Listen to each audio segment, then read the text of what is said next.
I think that the work that we do is about building community locally. And in order to do that, you need to be a local resident, in my opinion. It's really hard to build community when you don't live there. And so I live and work here, and as does everyone else. And so that's what I would want to get across to folks. Welcome to Rochester Business Connections, powered by Balbert Marketing, LLC, where I get the chance to chat with Rochester, New York's very best business owners, entrepreneurs, and thought leaders. I am your host, Ben Albert. Don't forget to subscribe, and remember, we don't do advertisements. My fee for this show is simple. If you gain value from the episode, personally share with a friend and explain your favorite part. Let's get started. Welcome everyone to Rochester Business Connections. I am here with Robert Putney. Robert, what's going on today? How are we doing? Well, thanks for having me on the show. I really appreciate it. Just a typical Monday here at Impact Earth. You know, phones are ringing off the hook and trying to service people, and we work 7 days a week, so it's just another day for us. I hear that, and I know you've had a busy morning. It's probably going to be a busier day, so we'll keep it simple, straight to the point, value-driven. For anyone who doesn't know Robert, as he just mentioned, you know, he works for Impact Earth. He's actually the CEO of Impact Earth, and you guys are looking ultimately to build zero-waste communities, right? We don't need any more waste. We don't need any more filth. We ultimately want to be sustainable. And I'd say I need the 101 course. I'm not perfect myself. I recycle. Sometimes I don't know what I can compost and what I can't. So I have a lot to learn, and I'm sure a lot of people watching do as well. So let's start off with just a bird's eye view on what exactly is Impact Earth? You know, what is a zero waste community, and what do you guys do to make it possible? Sure, that's a great question. I mean, and we grapple with this every year when we talk about mission and vision stuff. Like, what are we trying to provide in the marketplace, and do we add value? And you know, for us, at the end of the day, you know, being zero waste is a journey, and everyone starts in their own spot on that journey. But it is we call it a circular economic model, and everyone falls somewhere on that model, whether you realize it or not, or if you're an active practitioner. And zero waste at its core really talks about how we involve ourselves with the environment, whether it's the built environment or the natural environment, and how we protect that, how we take care of it, how we live and thrive within that, or how we don't live and thrive in that. We're human. We make mistakes, and owning those mistakes and fixing those things is really part of the problem solving piece that we undertake on a day-to-day basis. Absolutely. And you guys do a lot, but you obviously can't do it without help. It requires an entire community to get on board. I know I'm diving right into it, but what can I do? Is the average person doing wrong? And what can they do to either contribute to Impact Earth or, make sure that they're recycling, make sure that they're ultimately impacting the environment positively and moving towards that zero waste initiative? What can I do to get started and really make an impact? I mean, first let me say that, we look at ourselves as environmental educators. So when we started the business, we realized that there was a disconnect between the information that we were getting or that we had access to, and how we actively pursued lifestyles and what that really meant. So without getting into a huge philosophical conversation about that, really it boils right down to just assessing where you are from a waste perspective, starting there. So I came from the packaging industry.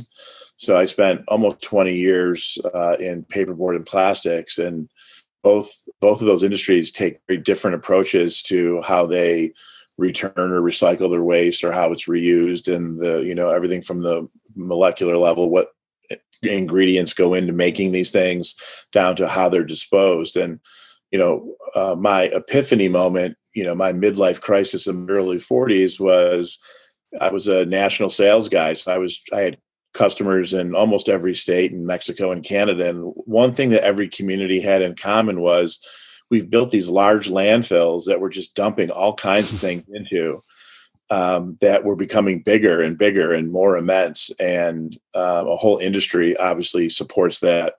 And the carefree attitude that most residents in a community or businesses or municipalities, you name it, everybody is responsible for what their community looks like. We're all just in this single-use culture, just pouring things into the landfills, and a lot of those resources don't need to go there. So when I decided to leave the packaging industry and start Impact Earth, it really boiled down to where can I personally make a difference? And for us, it started out with educating people around food. Right, we live in New York State in the Finger Lakes region. We live in a wonderful agricultural belt here. We're fortunate to have the Great Lakes and the Finger Lakes and all this ag around us that I think people take for granted. And it's just reconnecting people with the soil and plants and what they can do personally to remind each and every one of us, including myself, how we can do different. So it's that behavior change piece that we focused on early on, and all the products and services that we've developed since then have all been around that. Yeah, education's key, because I'll be the first to admit I recycle when I can. I do what I can, but I don't know what I don't know. So are you guys more in education, consulting? Do you handle composting? What do your basic services look like? What does your average client look like? Yeah, so we do all of that, and so we do have a food scrap collection service. We recently purchased community composting, which was the other food scrap curbside collection service here in Rochester. So that was a way for us to keep that business here local. We're a small local business ourselves. We have 20 employees. We came out of RIT's Clean Energy Incubator. So, that part of our business continues on. We offer curbside and farmers market. You can go to Lori's in Abundance and do a $5 swap there. So we try to offer as many different ways for people to save their food scraps, and we turn it into more soil. And one of the member benefits is that you can get soil back to put in your garden and so on. So that's a great program. We have an environmental education K through 12 piece where currently we're teaching in the Brighton Central School District. This is our 4th year there.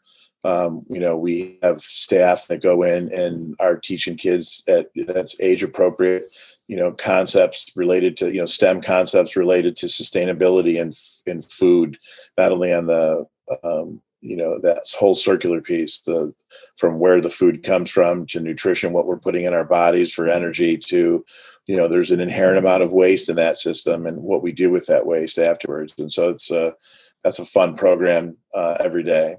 We just opened up a brick and mortar shop. I know everyone's leaving brick and mortars because of COVID, but we had been building towards a brick and mortar the last 3 years, and opened up a brick and mortar shop at Eastview Mall in Victor. And that's been very well received. So we sell what we call zero waste lifestyle products. That's our lifestyles department. So you can get everything from an eco sponge to a beeswax wrap to a handmade mask or facial squares. My wife and co-founder Elizabeth, she makes about half the products that we sell in there. She'll actually make them right in front of you if you go into the shop. So it's kind of a cool little spot out there. And then of course we do consulting. So, we work with municipalities and businesses and, designing or talking about policy and advocacy issues that each community can look at and mitigate for itself. So we really, building that infrastructure from the farmer who takes the soil all the way to the consumer who's looking to become less wasteful and use products that are, for instance, compostable rather than recyclable. We try to develop products and services for regardless of where you are in the journey, you can sort of join at your own pace and get started. Yeah, I mean, there's never a better time to get started than a week ago. The second best time to get started is today, and we'll be at different levels of the journey, which is good. I'm curious, is zero waste possible? And I don't know. Is it possible to actually be zero waste? And to get to that level, what exactly do we need to do to move in that direction? I know you already touched on a few things here, but I'm just curious, is there such thing as zero waste? You've seen it firsthand. Yeah, so it's a great question, and I'll answer it this way. Sure. The human beings are the most wasteful species on the planet. So anything that we can do to be less wasteful is good. I think that the acronym or the zero waste is a little bit of a misnomer, that it is almost impossible to get to a zero waste system. I'm certainly not going to say that there are systems that you can't be zero waste in, but you can certainly get really close. I think that I came from the manufacturing world. There's an inherent amount of waste in the manufacturing system, but let's say, where I could use my old industry as an example, you might have 6 or 5% waste on a packaging line. And then what you do with that waste is so critically important, right? If you just chuck it in the landfill bucket and it goes to the landfill, I mean, that's in my opinion, that's not the best solution for that. And there are companies in Rochester that have worked on developing processes that figure out, what do we do with our waste and how do we reincorporate it back into another process, or do we send it back to the original vendor we bought the material from and let them, sort of rework that? Can we send it to a third party that wants to use it for something else? And so the more uses we get out of the materials that many of us take for granted, the better off we'll be in the long term. I have 6 children, Ben, and Congrats. Wow. yeah, the blended family. We were like the Brady Bunch, right? So Elizabeth had 3 and I had 3, and it's been great watching them sort of embrace the whole zero waste mantra themselves, because I wasn't an environmentalist as a kid. I was in the packaging industry, which has an inherent amount of waste. Zero waste for me, my journey, it came to me later in life. I was 40 when I started down this path, and I've created, with the help of many other people, this wonderful company that we get to go out and do great work every day, that we think not only has a positive impact on the planet, but also has a positive impact with our community. People are engaged and they talk to each other, and we problem solve together, and we come up with solutions that help everyone. I love it. And it is all about community. I always talk about Rochester on this show because I am born and raised and I care about our Rochester community.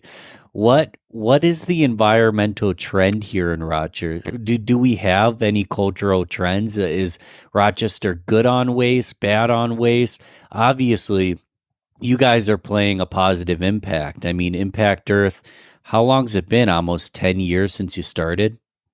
Yeah, we started in 2014. Our first programming actually came out in 2016. So we've been at the Impact Earth portion of this for about, like, our 6th year.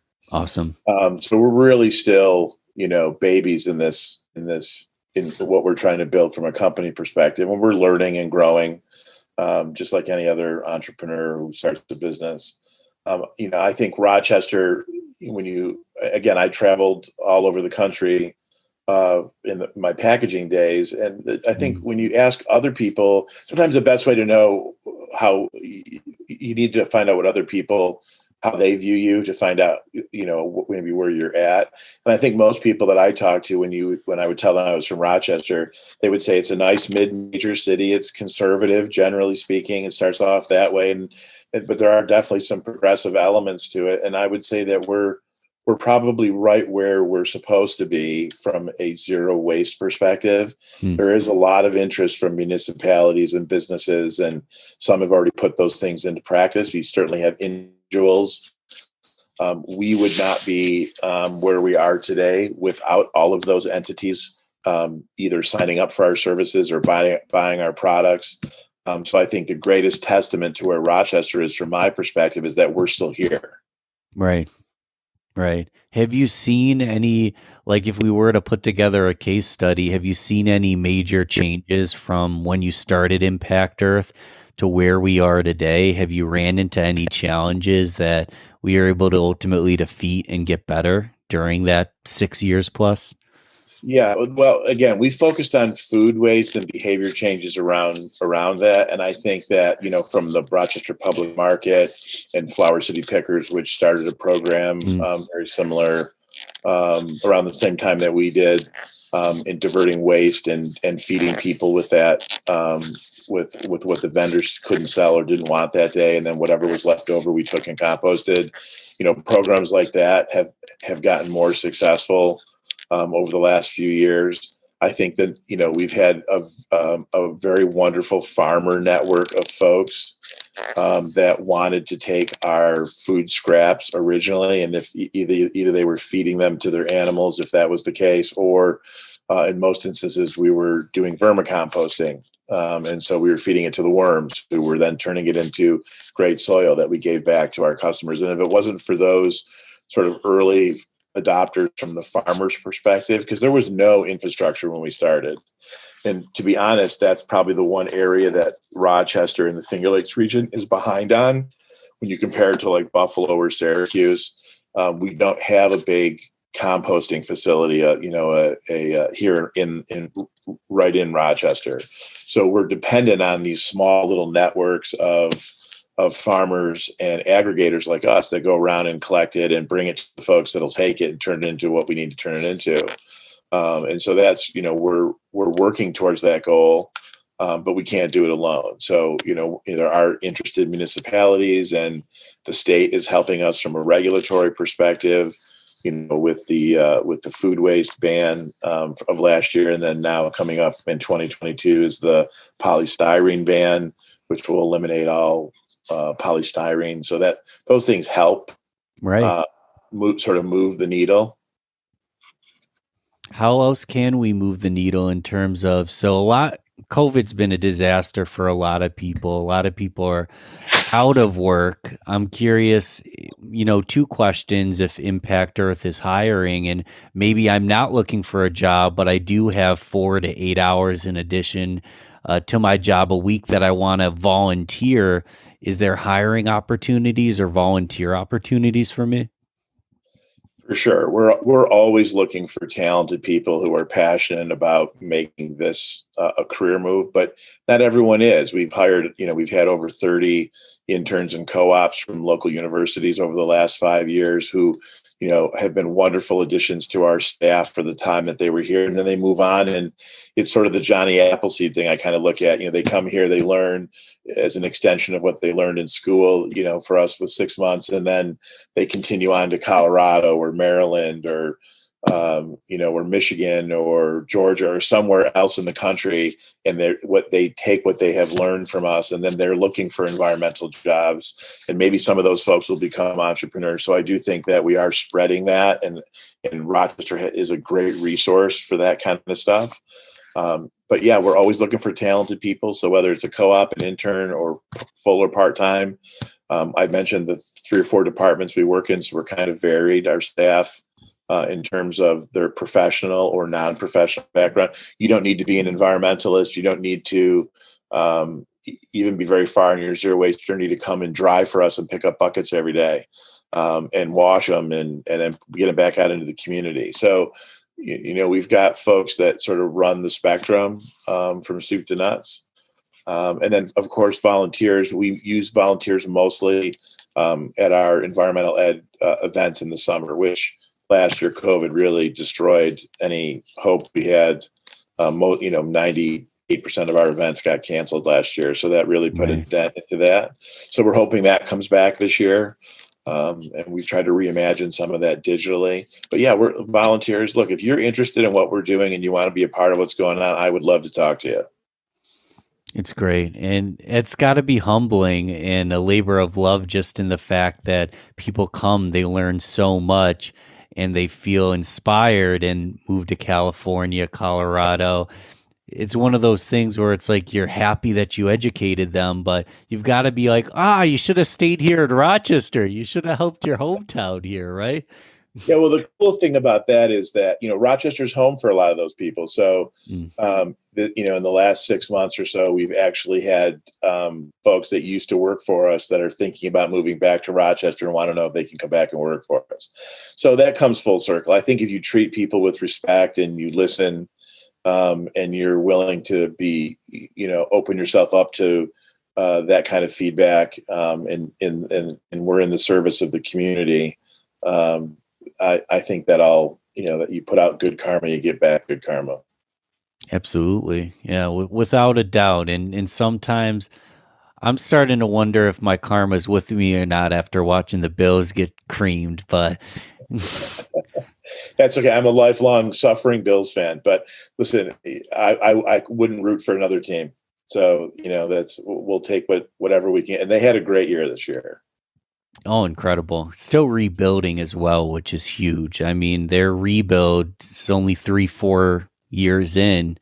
Kansas City's been rebuilding for like 5 to 10 years. So, but that's beside the point. I like to talk about Western New York. I'm wondering just for fun, man, like if you're in Rochester, Buffalo, the whole region, what do you do when you said you work 7 days a week, and I commend you for your dedication to Impact Earth.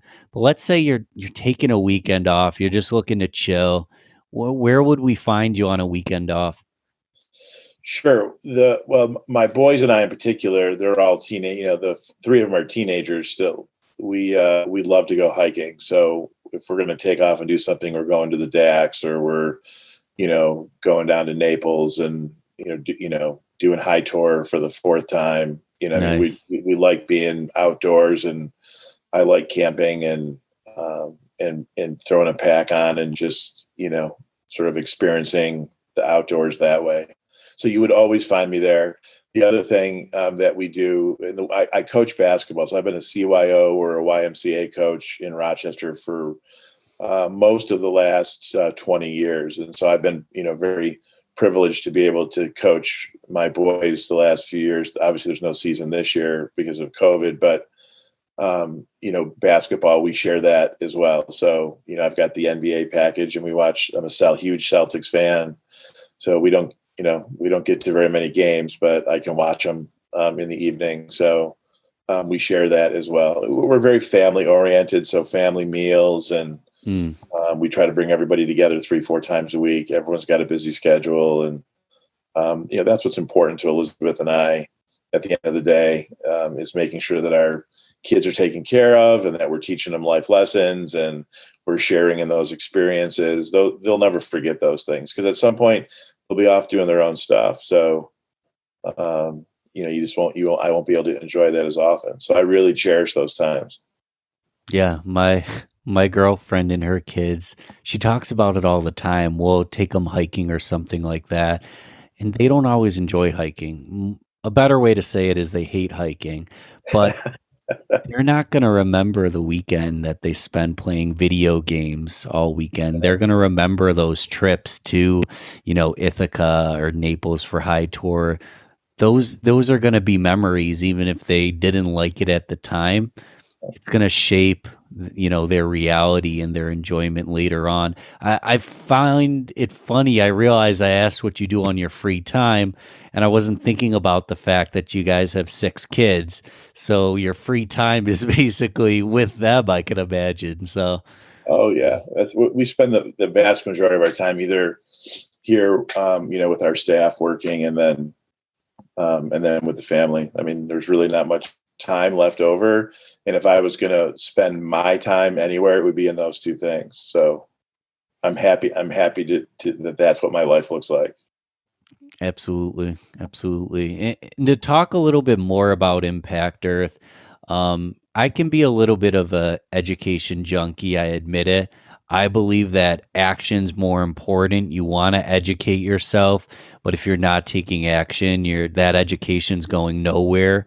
So obviously the goal is for people to start composting and start volunteering and start contributing to organizations like Impact Earth.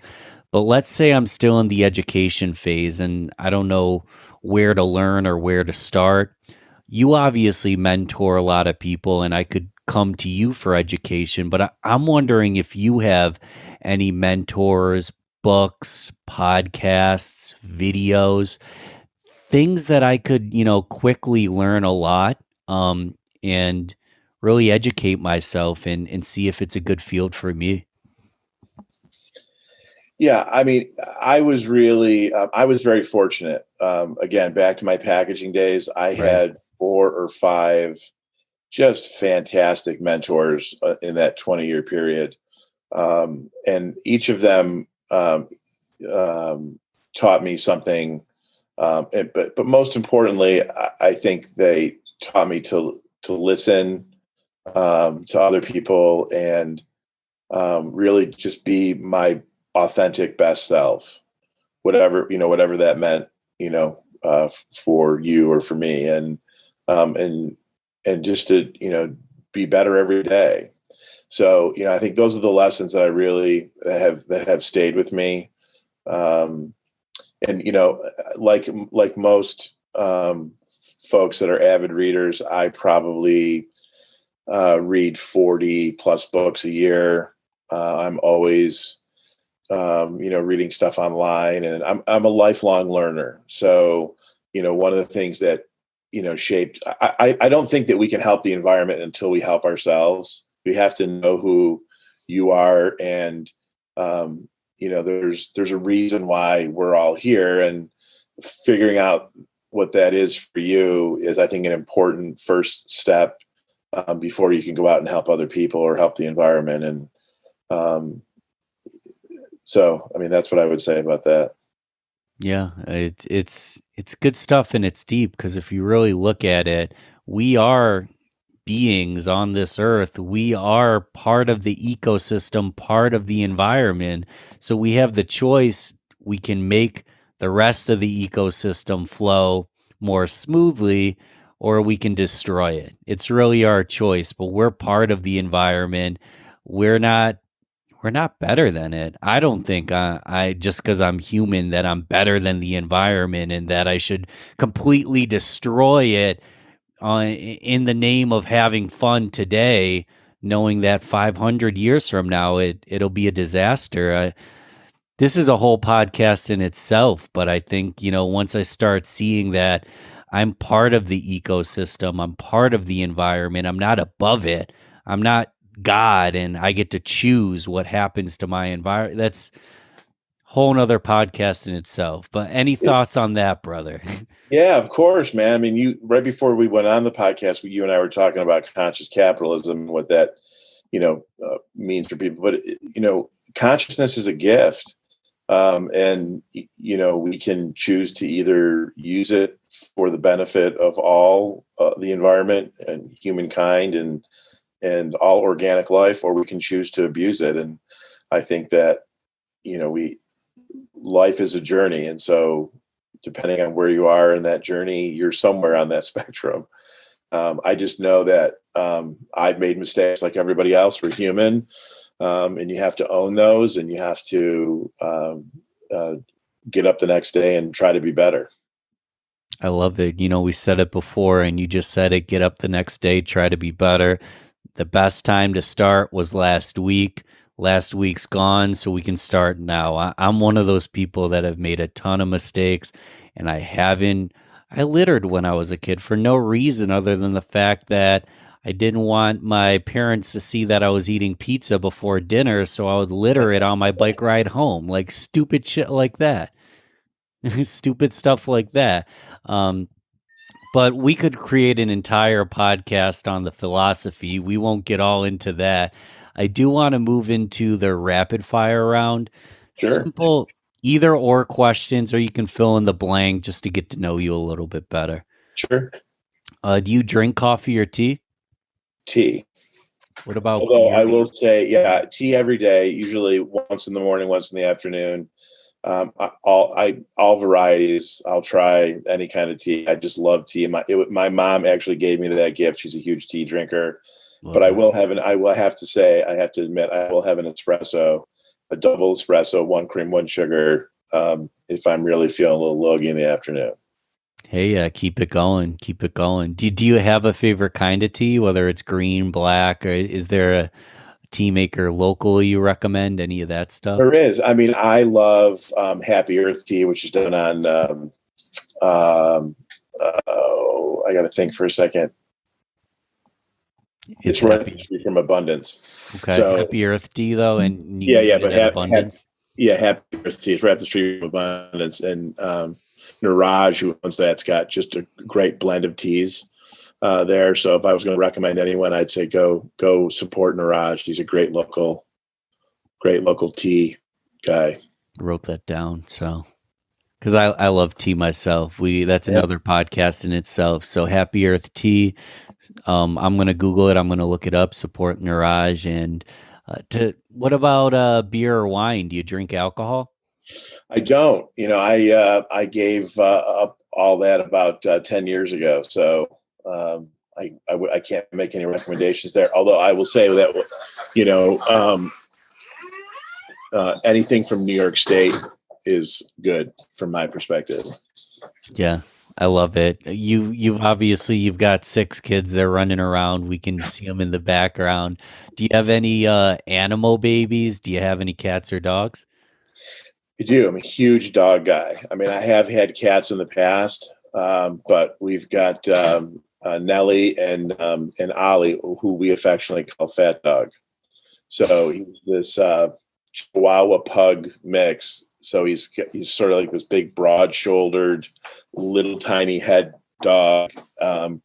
He's an anomaly for sure. But he's got so much love, and we rescued him from just a terrible situation, and he's given us nothing but fun and love, and he's always waiting for me when I come home. So it's great. I love it. I love it. One last rapid fire question: Android or iOS? I'm a Mac guy, so you know, and I wasn't. About 10 years ago, I switched, Hmm. and I have to tell you, I won't go back. So Eh, we use both here at work, but I've got my iPhone and my Mac computer, and all my accessories are in that genre. So highly recommend them. Yeah, I've had a Mac laptops. I have one in front of me since '09, but I've never had an iPhone, so I guess I'm somewhere in between. Yeah.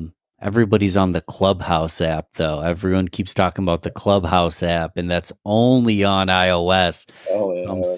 starting to wonder if they might convert me because a lot of my guests, they all love iOS too. So, um, Cool.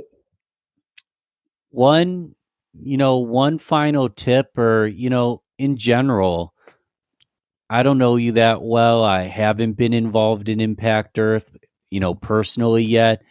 Is there anything that I should have asked you that maybe I would if I had known your organization a little bit better?